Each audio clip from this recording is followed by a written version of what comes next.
tinig at talento ni Bobby Gonzales, isang pagbabalik tanaw sa ginintuang panahon ng aliwang Pilipino. Sa kasaysayan ng industriya ng aliwan sa Pilipinas, may mga pangalan na nananatiling nakaukit hindi lamang sa alaala ng isang henerasyon, kundi maging sa pundasyon ng kulturang popular. Isa sa mga natatanging pangalan na ito ay si Bobby Gonzales, isang alagad ng sining na ang talento ay sumaklaw sa musika, pelikula at entablado noong dekada 50 at 60. Ang kanyang tinig na may pambihirang lakas at hagod ay nagbigay buhay sa mga awiting naging bahagi ng kamalayan ng marami. Habang ang kanyang presensya sa pinilakang tabing ay nagpatibay sa kanyang estado bilang isang bituin. Mula sa mga tanghalan ng Clover Theater hanggang sa mga pelikulang pumatok sa takilya, ang kwento ni Bobby Gonzales ay salaysay ng pangarap, pagsisikap, at isang legasyang patuloy na umaalingaw-ngaw. Mga unang yugto, pundasyon ng isang pangarap. Isinilang si Pablo Roberto Gonzales noong ikalabinlima ng Enero 1935 at 35 sa Maynila. Ang kanyang mga magulang ay sina Jose Gonzales at Petra Gamundong. Bilang ika-4 sa 8 magkakapatid, namulat si Bobby sa isang buhay na simple at may mga hamon. Ang karanasang ito ang humubog sa kanyang determinasyon na iangat ang kanyang pamilya mula sa kahirapan, isang mitiing magiging pangunahing gatong sa kanyang pag-abot sa tagumpay. Ang kanyang formal na edukasyon ay nagsimula sa San Andres Elementary School. Ipinagpatuloy niya ang kanyang pag-aaral sa sekundarya sa Arellano High School at kalaunan sa Rojas High School. Sa kanyang pagtuntong sa kolehiyo, pinili niya ang landas ng komersyo sa University of the East. Gayunpaman, ang tawag ng sining ay higit na malakas. Matapos ang 3 taon sa universidad, nagpasya siyang ihihinto ang kanyang pag-aaral upang buong pusong tahakin ang mundo ng entertainment. Isang desisyon na magtatakda ng kanyang kapalaran. Sa taas na 5 talampakan at 7 pulgada, taglay ni Bobby ang karisma at tindig na angkop sa entablado. Ngunit higit sa pisikal na katangian, ang kanyang tunay na yaman ay ang kanyang boses, isang baritonong may kakaibang lalim at lakas na bibihag sa sinumang makakarinig. Pagsikat sa entablado, ang hari ng Clover Theater. Ang dekada 50 ay ang simula ng propesyonal na karera ni Bobby Gonzales. Ang kanyang paglalakbay sa sining ay nagsimula sa mga hamak na entablado sa Ongpin, kung saan ang bawat pag-awit ay isang hakbang papalapit sa kanyang mga pangarap. Dito niya unang hinasa ang kanyang kakayahan, natutong kumonekta sa manonood at binuo ang pundasyon ng kanyang magiging karera. Hindi nagtagal, naging bahagi siya ng kilalang entertainment group na Bayanis Merry-Go-Round na pinamumunuan ng batikang mananayaw at komedyante na si Bayani Casimiro. Ang pagsama niya sa grupong ito ay nagbigay sa kanya ng mas malawak na exposure at karanasan. Subalit ang tunay na luklukan ng kanyang katanyagan ay ang maalamat na Clover Theater. Sa ginintuang panahon ng stage show sa Pilipinas, ang Clover Theater ay itinuturing na sagradong lugar para sa mga pinakamahuhusay na mga aawit, komedyante at mananayaw. Dito, si Bobby Gonzales ay hindi lamang naging isang regular na performer, siya ay naging isang institusyon. Gabi-gabi, pinupuno niya ang teatro ng kanyang makapangyarihang tinig na umaawit ng humigit kumulang 20 kanta sa isang pagtatanghal.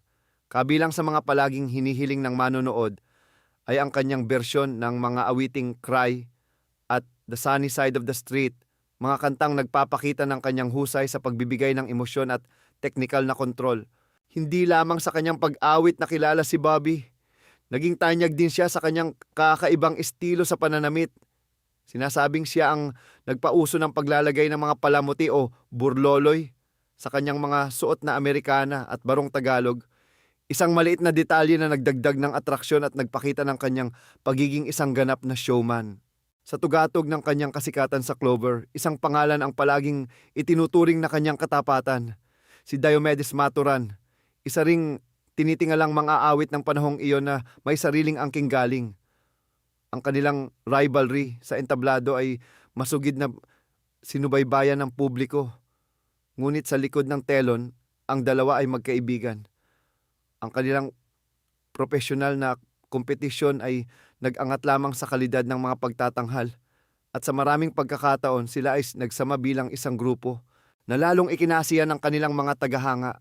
Pagtawid sa pinilakang tabing, isang aktor ang isinilang, kasabay ng kanyang pamamayagpag sa entablado. Ang industriya ng pelikula ay hindi nagtagal na kumatok sa kanyang pintuan. Ang kanyang unang pagsabak sa big screen ay sa pelikulang Sunny Boy noong 1951 sa ilalim ng LVN Pictures. Bagamat ito ang kanyang unang pelikula, ang kanyang ganap na pagkilala bilang isang aktor ay dumating makalipas ang ilang taon. Noong 1956, isinama siya ng noon ay sumisikat pa lamang na si Fernando Poe Jr. sa pelikulang Low Waist Gang. Ang pelikulang ito, na nagtampok sa isang grupo ng mga kabataang may kapilyuhan ngunit may ginintuang puso, ay naging isang malaking tagumpay at naglunsad ng isang serye ng mga pelikula. Ang pagsasama ni Bobby sa proyektong ito ay nagpakilala sa kanya sa mas malawak na manonood at nagpatunay na ang kanyang talento ay hindi limitado sa pag-awit. Mula roon, sunod-sunod na ang kanyang mga proyekto sa pelikula. Nagpakita siya ng kanyang versatility sa iba't ibang genre. Kabilang sa mga pelikulang kanyang pinagbidahan o naging bahagi ay ang mga sumusunod: aksyon at komedya, Fighting Tisoy, 1958, Low Waist Gang at Si Og sa Mindoro, 1958, drama, Mga Liham kay Tia Deli, 1958, musical at variety, Santa Clara Pinong-Pino, 1962, Goryo, Kahapon, Ngayon at Bukas, 1963, Top 10, 1967, PS, I Love You, 1967, Let's Go Merry Go Round, 1967, Close to You, 1967, at Talents Unlimited, 1968. Sa kabila ng kanyang abalang schedule sa paggawa ng pelikula, hindi tinalikuran ni Bobby ang kanyang unang pag-ibig, ang live performance. Mula sa Clover Theater, ang kanyang grupo ay lumipat sa isa pang prestihiyosong entablado, ang Manila Grand Opera House, kung saan patuloy silang tinangkilik ng mga manonood. Ang kanyang kakayahang pagsabayin ang dalawang magkaibang larangan ng sining ay testamento sa kanyang dedikasyon at profesionalismo. Dominion sa musika at pandaigdigang pagkilala. Habang siya ay nakikilala bilang aktor, lalo pang umigting ang kanyang karera bilang isang recording artist. Sa ilalim ng Billion Records, inilabas niya ang kanyang pinakasikat na awitin, ang Hahabol-Habol. Ang kantang ito, na may masiglang tiyempo at nakakaaliw na liriko, ay naging isang pambansang hit at lalong nagpatibay sa kanyang estado bilang isang pangunahing mang-aawit. Ang kanyang boses ay madalas na inihahalin tulad sa mga banyagang mga awit.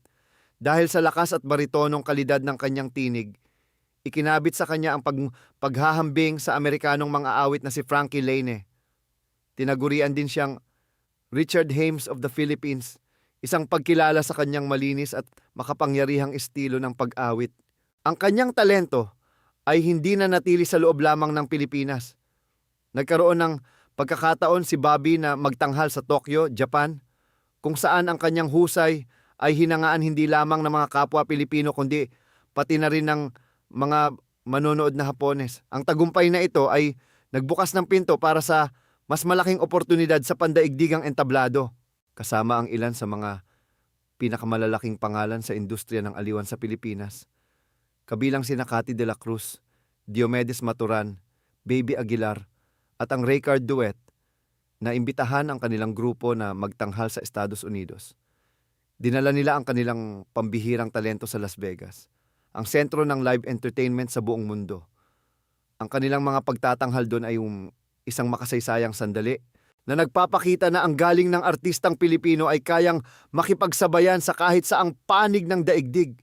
Karera sa telebisyon at ang bagong yugto sa Amerika.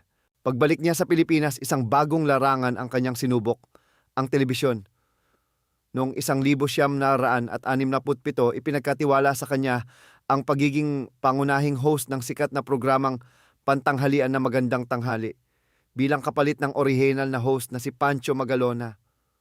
Ang kanyang natural na karisma at karanasan sa entablado ay naging malaking bentahe sa bagong medium na ito. Kalaunan ang Magandang Tanghali ay nag-evolve at naging bigay hilig na natili si Bobby bilang isa sa mga host ng programang ito. na lalong nagpalawak ng kanyang koneksyon sa masa. Ipinakita niya rito na siya ay hindi lamang isang mga awit at aktor, kundi isa ring epektibong TV host. Nang matapos ang kanyang programa sa telebisyon, nagpasya si Bobby na bumalik sa Estados Unidos upang doon ipagpatuloy ang kanyang karera sa pag-awit. Ito ay isang desisyon na nagmarka ng isang bagong kabanata sa kanyang buhay.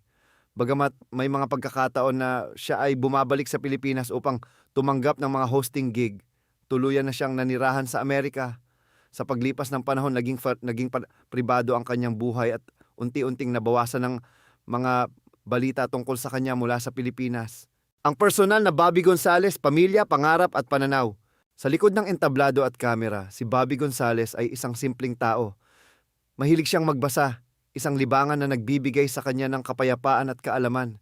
Kabilang din sa kanyang mga paboritong gawin ang paglalaro ng bowling at pagdalo sa mga kasiyahan kasama ang kanyang mga kaibigan.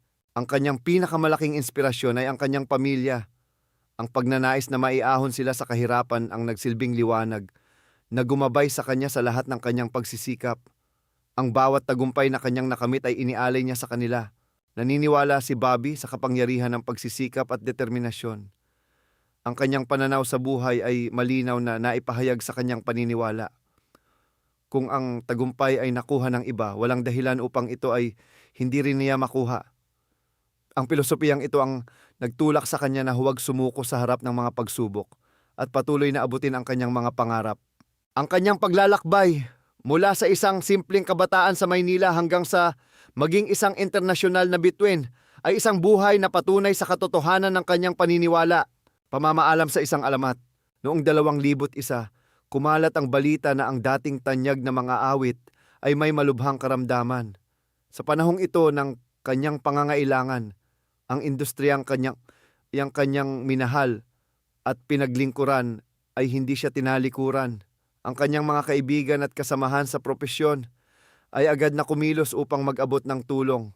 Isa sa mga nanguna sa pag-oorganisa ng fundraising para sa kanyang mga gastusing medical ay ang kapwa niya mga aawit na si Sylvia Latorre. Ang pagbuhos ng suporta mula sa kanyang mga dating nakatrabaho ay isang pagpapatunay sa lalim ng kanilang samahan at sa paggalang na iniwan ni Bobby sa kanila.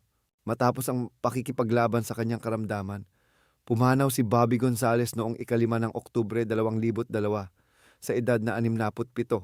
Para sa mga mas nakababatang henerasyon, ang pangalan ni Bobby Gonzales ay maaaring hindi na pamilyar.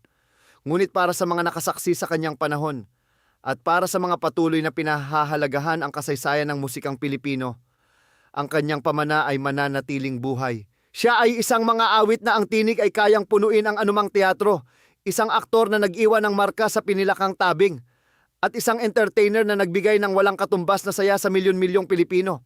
Ang kanyang kwento ay paalala na ang tunay na sining ay hindi kumukupas, at ang isang tunay na alamat ay hindi kailanman nalilimutan.